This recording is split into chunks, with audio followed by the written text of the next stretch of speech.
आप देख रहे हैं जय भारत टीवी। मैं कहूँगी आपकी बात से बिल्कुल कुछ विपरीत कहूँगी, शायद पता नहीं आपको अच्छी लगे ना लगे।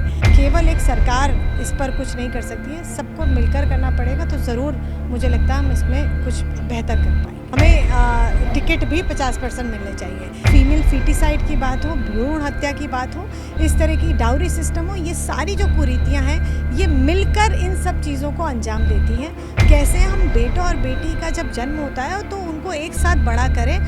हमारे साथ भाजपा राष्ट्रीय महिला मोर्चे की महामंत्री हैं दीप्ति रावत, उनसे बातचीत करेंगे। कुछ कार्यक्रम अब महिला मोर्चे के उत्तराखंड में होने जा रहे हैं, कार्य समिति आप लोग कर रहे हैं, क्या कार्यक्रम होना है? देखिए, कार्य समिति तो 2 दिन की यहाँ होगी, लेकिन कहीं ना कहीं कार्य समिति में जो कार्यक्रम होंगे, जिस प्रकार से हमारे उद्घाटन सत्र हैं, हमारे जो राजनीतिक प्रस्ताव उसमें पारित किए जाएंगे और कुछ ट्रेनिंग सेशंस होंगे, पदाधिकारियों की बैठक होगी, तो उससे कहीं ना कहीं जब उत्तराखंड में हो रही है तो यहाँ पर चुनाव भी आने वाला है कुछ ही महीनों में, मैं कहूँगी।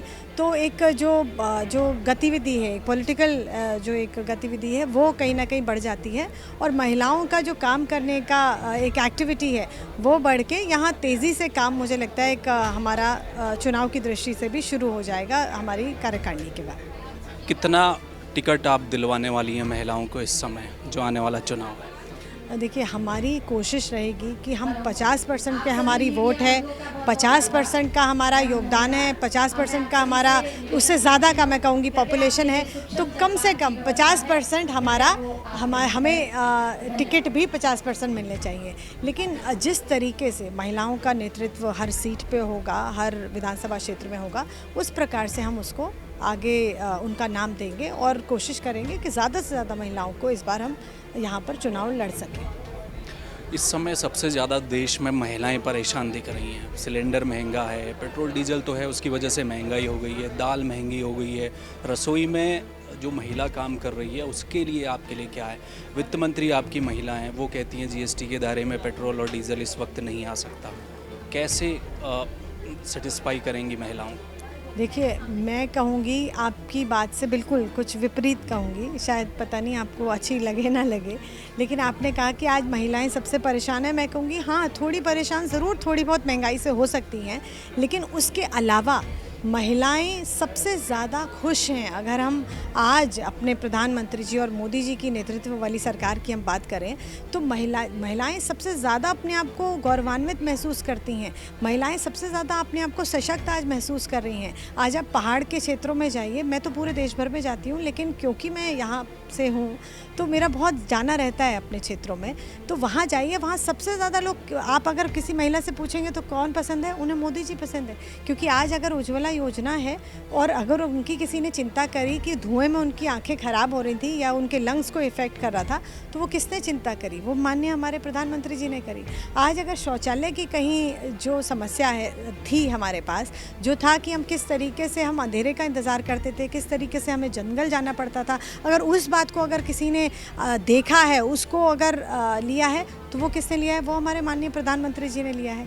अगर हर घर में पानी नहीं आता है और पानी लेने के लिए महिला को दूरस्थ क्षेत्र में जाना पड़ता है और वहाँ से पानी लेकर आना पड़ता है, उसकी अगर चिंता करी कि अगर हर घर नल आएगा और हर घर में जल आएगा तो उससे जो फ़ायदा है वो किसको मिलेगा? वैसे तो पानी सबको मिलने वाला है, लेकिन उसका जो कहीं ना कहीं एक जो बर्डन है वो महिला का बर्डन कब होगा? तो आज मैं कहूँगी कि ये बहुत सारी ऐसी योजनाएँ हैं। मुद्रा योजना में आप देख लीजिए, अगर आप सबसे ज़्यादा देखेंगे तो महिलाओं को हमने लोन दिया है और महिलाओं की सबसे उपलब्धि मैं कहूँगी ये है कि उसमें से 99% लोन को वापस भी किया गया है। तो बहुत अच्छी चीज़ें महिलाओं ने इस सरकार में देखी हैं। महिलाओं को लीडरशिप के लिए मौका हमें मिला है, सरकार ने दिया है। इस बार पहली बार भारत के इतिहास में मैं कहूँगी कि पहली बार इतनी कैबिनेट में हमारी 11 मंत्री, महिला मंत्री शामिल हुई हैं, वो भी हमारे लिए गर्व की बात है। तो कहीं ना कहीं महिलाओं को लीडरशिप भी मिल रही है। महिलाओं के लिए जो बेसिक जो सुविधाएं, जो मुझे लगता है कि 7.5 दशक पहले, क्योंकि अमृत महोत्सव अब हम मना रहे हैं, 75वां साल शुरू हो गया है, तो इससे पहले जो चीज़ें हो जानी चाहिए थी वो अब करने की देर है। वो आज हो रही हैं जो कई साल पहले हो जानी चाहिए थी। चलिए, महंगाई से नाराज़ नहीं है, लेकिन कल अभी कुछ दिन पहले ही नेशनल क्राइम की एक रिपोर्ट आई। अभी आप सवाल भी पूछ रही थी, मेरे पास वो रिपोर्ट भी है। हिमालयी राज्यों में नंबर 1 पर है उत्तराखंड, जहाँ सबसे ज़्यादा बलात्कार रिकॉर्ड किए गए हैं, 400 से भी ज़्यादा। हिमाचल हमसे पीछे। तो सुरक्षित तो नहीं कही जाएंगी देवभूमि की महिलाएं? देखिए, आप हिमालयी राज्यों में अभी जो सवाल पूछा गया था उसमें भारत में कहा गया नौ राज्यों में सबसे ऊपर। नहीं, मैं आपको ये बता रही हूँ। अब हम 9 राज्यों में करें या हम 2 राज्यों में ही तुलना कर लें, हिमाचल और उत्तराखंड की, तो वो तो कुछ भी हम कह सकते हैं। ये जो घटना है, जो बलात्कार की घटना है, इनको कहीं भी मतलब मुझे लगता है बहुत ही घृणित कार्य है, जो कि जो जितने भी कार्य अगर मैं देखूं तो सबसे घृणित अगर मैं कहूँगी तो वो ये कार्य है। लेकिन अगर ऐसे काम हमारे समाज में, हमारे राज्यों में अगर होते हैं तो इसके लिए सरकारों का तो दायित्व बनता ही है कि वो रिपोर्टिंग करें, वो कैसे उन चीज़ों को ठीक करें, लॉ एंड ऑर्डर का सिस्टम हो या कुछ कैमरेज का सिस्टम हो, ये सब ठीक है।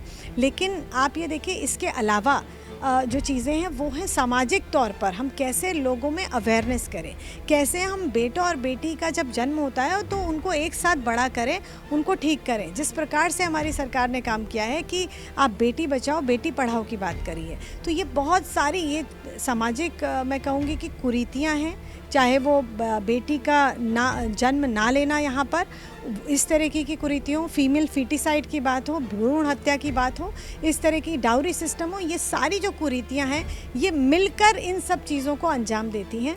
तो कहीं ना कहीं ये सब चीज़ें हमें ठीक करने की आज ज़रूरत है। आज हमें सामाजिक तौर पर भी हर वर्ग को इसमें जुड़ना पड़ेगा। केवल एक सरकार इस पर कुछ नहीं कर सकती है, सबको मिलकर करना पड़ेगा। तो ज़रूर मुझे लगता है हम इसमें कुछ बेहतर कर पाएंगे। इस समय उत्तराखंड में करीब मेरे ख्याल से एक तो ऋतु खंडूरी जो आपकी प्रदेश अध्यक्ष हैं वो विधायक हैं, इसके अलावा पिथौरागढ़ से हैं, चंद्रा पंत हैं, 2-4 ये नाम है। एक सर्वे ये भी कहा जा रहा है कि कुछ महिलाओं के विधायक जो हैं उनके टिकट कटने जा रहे हैं इस बार। मौजूदा बच पाएंगे या नहीं बच पाएंगे कहना मुश्किल है, नए लोगों की पैरवी करेंगे। उन्होंने कहा कि मैं 70 नाम देने को तैयार हूँ। देखिए, महिलाओं के कटेंगे या पुरुषों के कटेंगे ये तो नेतृत्व ने तय करना है। ये तो जो हमारे जो पार्लियामेंट्री बोर्ड है वो तय करेगा, हमारे जो हाई कमान है सेंटर में वो तय करेंगे कि कौन यहाँ से चुनाव लड़ने वाले हैं या कौन नहीं लड़ने वाले हैं।